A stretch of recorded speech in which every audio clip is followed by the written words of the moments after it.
Hello, you're watching Rappler. It's a huge week in Manila, at least as far as the Association of Southeast Asian Nations are concerned. The Philippines, of course, the chairman of ASEAN for 2026. And this whole week, Manila is host to the ASEAN Foreign Ministers meeting. Meron ding post-ministerial conference, and of course, the anniversary of the Treaty of Amity and Cooperation. That's the full alphabet of ASEAN in 1 week here in Manila. We are in Parañaque at the International Media Center. My name is Cupin.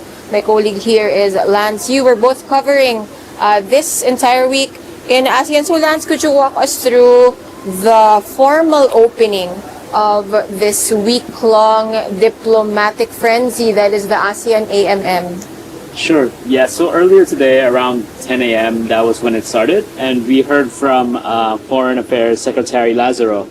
And her opening statement was quite brief, and there isn't much that you can directly pull from it, no? But I think what struck me most of all was the tone in which she was speaking.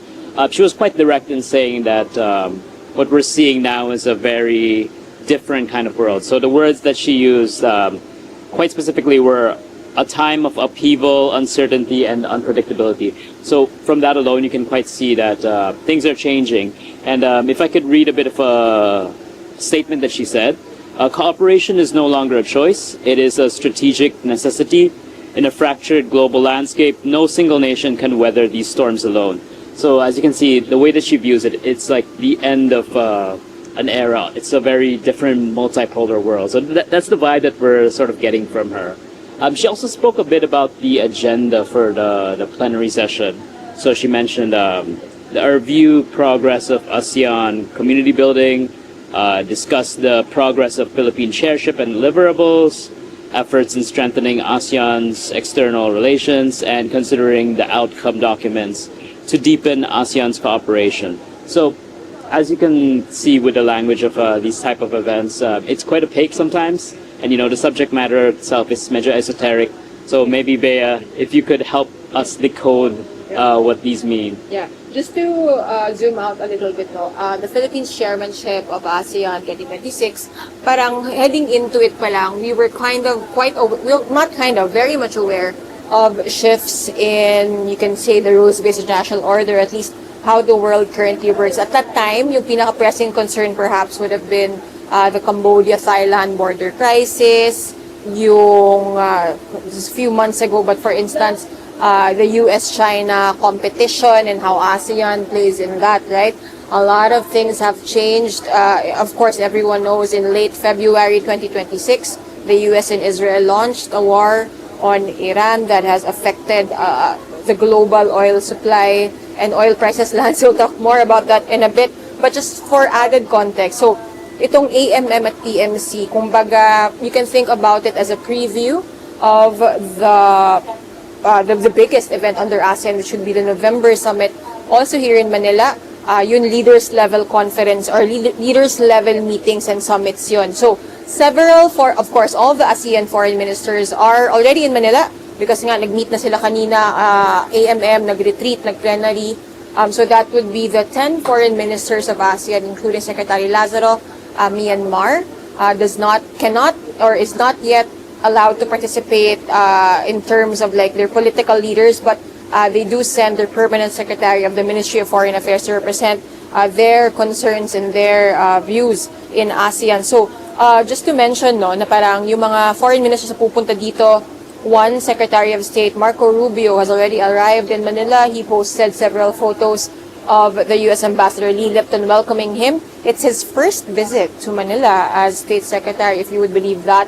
He's here for quite a long time in terms of foreign minister visits, 3 days. We expect him to hold a lot of side meetings, actually. Not just beyond the ASEAN plus US, saka yung iba pang iterations ng mga meetings and conferences. Rubio is of course expected to meet several of his counterparts on the sidelines of ASEAN. Wang Yi, the Chinese foreign minister, is also in Manila. He comes at a very tense time. Kahapon lang, July 20, sa Ayungin Second Thomas Shoal, nagka-confrontation ang Philippines at China. Yung China Coast Guard lumapit sa BRP Sierra Madre. Nagka-confrontation, nagkabalyahan actually, at may na-injure na Philippine soldier. Before that, there was a controversial China Daily AI-generated video depicting the Philippines as a monkey, criticizing the 2016 Arbitral Award. So, medyo umaangat yung tensions between the Philippines and China. In fact, earlier, President Marcos summoned Jing Quan, the ambassador of China to the Philippines. The first time that Ambassador Jing has been summoned by Marcos. So that just adds to the layers and layers of diplomacy, tricky diplomacy, arguably, that happens within and on the sidelines of ASEAN. Of course, other foreign ministers who are coming, these are the dialogue partners of ASEAN. So ito talaga yung, kung makikita mo may ASEAN dash a country, those are the dialogue partners of ASEAN. So talaga may conference or may summit devoted to ASEAN's interaction with that country. So that includes, of course, the US and China, Australia, Japan, Canada, South Korea, India, the EU, New Zealand, Russia, and the latest dialogue partner would be Turkey. Marami ding FM or foreign minister from high contracting parties of the Treaty of Amity and Cooperation that are arriving in Manila in time for the 24th. That's the 50th anniversary of the TAC. Just a quick tidbit on the TAC. Yung TAC, parang ito yung, to oversimplify it a little bit, it's a commitment by ASEAN and it's the high contracting parties na diplomacy first before any tensions to assure stability in this region of the world. If you recall, yung aspirations kasi ng ASEAN or ng Southeast Asia is as a bloc, there's a lot of potential. It's a very young economy. It's a very young population. So I guess leaders are cognizant na yung challenge ay to harness that youth, to harness that potential. During Cebu, in Cebu during the summit, the Leaders Summit, there was a graphic all around the International Media Center na yung projection by 2030 or 2040, yung rank ng ASEAN in terms of the third, I think, largest economy in the world, or I think that's the aspiration. So a lot of things are at stake. Again, just to bring it back to the major issues that ASEAN, or Manila as chairperson of ASEAN, will have to deal with currently, right? Top of mind, syempre nabanggit ko kanina yung Myanmar. Right now, yung representation ng Myanmar sa ASEAN is their permanent secretary of the Ministry of Foreign Affairs kasi hindi pa nag-engage so far yung ASEAN officially with the junta leaders. Although, nagkaroon ng informal meeting yung ASEAN foreign ministers or some ASEAN foreign ministers, including Secretary Lazaro, who is the ASEAN Chair's special envoy to Myanmar in Thailand. Nagkaroon ng meeting doon. They met their Burmese counterpart actually, but he will not be in Manila for these meetings. Although just a while ago, nagmeeting yung foreign ministers, extended informal consultations. Informal consultations kasi officially hindi siya part ng agenda ng neither the plenary or the retreat. So, a lot of interest, a lot of concern obviously on, kasi clear naman yung ASEAN. They want Myanmar to remain part of ASEAN. The question is, paano yung mode of engagement? Sino ba dapat kausapin? Kasi there are a lot of, it's a very fractious country right now, even as there are elected leaders, many of them or most of them from the junta. Second, again, yung Cambodia-Thailand border crisis. Nagkita yung dalawang leaders ng Cambodia at Thailand in Cebu in a trilateral meeting that was summoned or called for by President Marcos as chair of ASEAN. The truce so far, thankfully, has been working and in place. But again, it's still a tense situation there. Kumbaga, the last thing ASEAN wants right now is tensions to rupture again in that part of the region. Another issue, and actually isa sa mga main goal ng Philippines when it started its chairmanship of ASEAN, was to finish a code of conduct on the South China Sea. Mga 10 taon na yung negotiations for this code of conduct. Maraming difficulties kasi in ASEAN, you have to have consensus. So that means you have to have 11 countries plus China agreeing to a single text. It's very complicated. Some insist na dapat it is legal and binding. Therefore, kung anong nakasaad sa COC, dapat sundin talaga yon ng mga ng ASEAN at ng China. Yung stance ng Philippines, of course, is that dapat integrated ang international law to include UNCLOS. And of course, the arbitral award, which China does not believe in. So, paano na yun? Yung aspiration dapat, by the end of 2026, matapos yung negotiations, siguro pati papirmahan sana.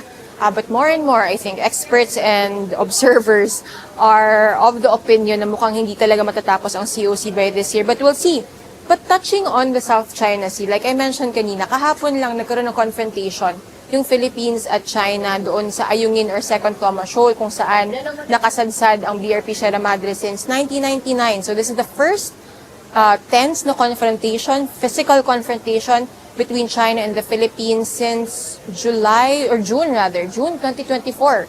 So it's been 2 years of relative quiet in that part of the South China Sea. Dagdag mo pa doon, again, yung political warfare na tinatawag ng iba, yung AI-generated video. And then, but to add to that also, yung sanctions that Beijing imposed on Secretary Gilberto Chodoro of the Department of National Defense. So, a lot of things happening in the context of ASEAN, but also yung dynamics ng Philippines at China, yung dynamics ng China with other members of the bloc. So, it's a lot of things for the Philippines to juggle as chairman. No one ever says that it's easy to be chair of ASEAN of such a diverse and frankly at many points divergent agendas and divergent values in the bloc. Basta ang pinaka-core talaga ng ASEAN bukod dun sa dapat unanimous parate is ASEAN centrality, which basically means dapat when ASEAN members decide on something, you have to think about the bloc as well, not just your own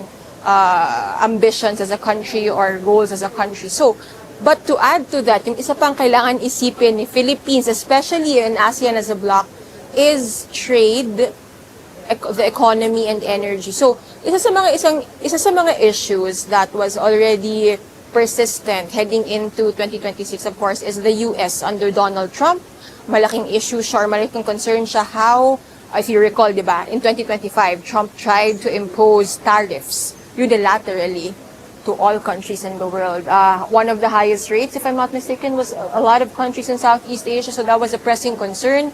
Now it has evolved to a different concern, again, because of the war on Iran by the US and Israel. So Lance, if you could walk us through nag-usap kanina yung foreign ministers actually on the situation in the Middle East because as of a few days ago, there is no more truce in place in the Strait of Hormuz. Yung mga kapiraso na boats that were or vessels that were able to pass through, wala na so far. Maybe 1 or 2 can pass. What has this meant so far for Southeast Asia's economy? And more importantly, I suppose, oil prices and the oil supply in the region. Right, so that is the problem, I think. I think that's the problem that's looming over a lot of the ASEAN countries right now. And yun nga, like what I said earlier, in the speech of Secretary Lazaro, she never explicitly mentioned like the Strait of Hormuz, tensions in the Middle East, but you can really get that sense of that's really where the tension is right now. And siguro to bring it to the Philippines and to the region in particular, the Philippines is a net importer of oil. So that means almost all the oil that we need, almost all the energy in relation to that as well, has to be imported in the Philippines. So that means that, let's say, fuel that we need to run every day, we bring that in, and that means that we're very subject to, let's say, disruptions in the demand, in the supply. Very vulnerable. Very vulnerable, exactly. So, for instance, just for today, this week, July 21, the price of oil increased significantly, so we saw a very big time hike. So, for instance, in diesel, we saw a 10.68 peso increase in price. Same thing for gasoline, 3.65 increase. Same thing for kerosene, 11.77 per liter. So that's a really big time price hike. And what you'll see is that this works itself into inflation as well, because of course you need oil to produce things, you need oil to move things. So the price increase in oil will really jack up the price of basically everything in the Philippine economy. And we can bring that very directly to what's happening in the Middle East, no? Because quite a number of our oil comes directly from the Middle East. So, like I mentioned, any disruptions in that supply, as of right now, for instance, with the Strait of Hormuz being either completely blocked or having a very restricted number of tankers passing through, that's really going to cause the price disruption. And DOE, the Department of Energy, they've actually warned that we should expect more price increases both in electricity and in oil. So I think that's something that's a continuing concern. Siguro just to make a comparison from pre-war to current, no? For example, if we look at the price of gasoline, right now it's around 81.70 per liter. Quite high. If you look at that before the war, so this was way back in February, Yeah. mga ano lang siya, 56 per liter. So that's a huge gap, right? Same Almost thing for twice diesel. now. Yeah. Exactly. It's very high. And these are despite yung mga pag-lower na, di ba? May mga, okay. Yung mga rollback na yan, that Yeah. was, at its peak, it was like 100 plus. So even then, it's still extremely high. And you can see that show up now, like I mentioned, in inflation. So looking at June, for example, June's inflation figure was 6.4%. Now, that's a bit lower than what we saw in May, but that's still much higher than what the government expects. So for context, the government's inflation target is only 2 to 4%. So 6.8 is quite high indeed. And if we set aside the inflation picture as well and look at growth is also not as fast as the government is expecting. So just, you might say ironically, days after the Philippines attained its upper middle income status and the Philippines was celebrating that, no? The government actually cut our growth forecast to only 3.5 to 4.5% this year. So all that really ties back to that concern on prices, concern on fuel, and that's not something that's isolated to the Philippines. You know, it's more broadly felt in the region. And maybe if we bring it back to ASEAN in general, when we talk about ASEAN and how the countries there compare economically, like I mentioned, the upper middle income status, we can use that as a benchmark. So the Philippines, for example, the Philippines joined just this year, along with Vietnam. But if we look at the other countries, so for example, if we look at Thailand, they have been there for quite a while. Same thing with Indonesia, Malaysia. So for example, Malaysia attained the status in 1992.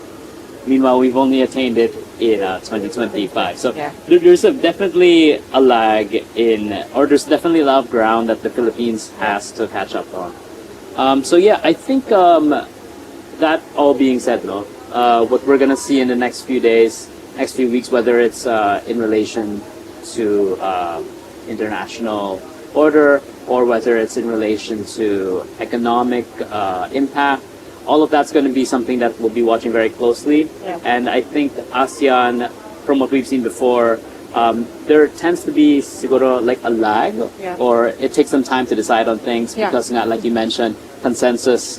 So that can lead to some time delays.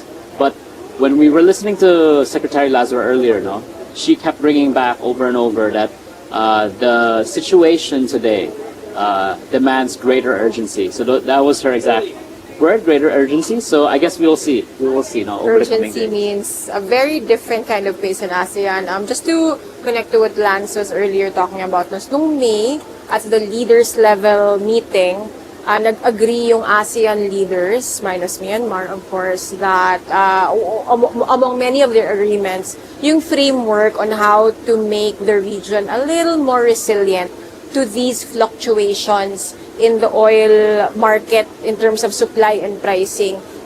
I think they weren't explicit enough to say this is not a direct, or this will not directly address the woes we are experiencing today, because that is not a pace that ASEAN can or is used to doing.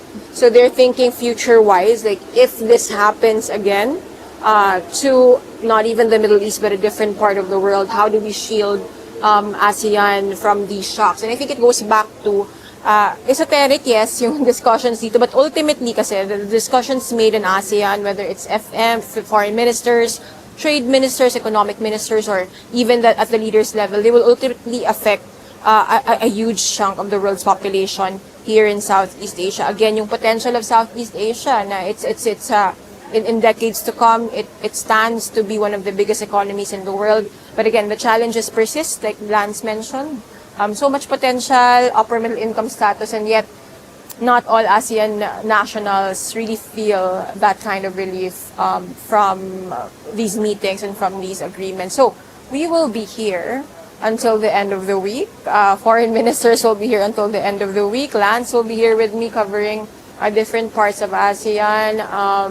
Keep it on Rappler. We'll be updating you kung ano mga statements or agreements made by the foreign ministers, even the side meetings.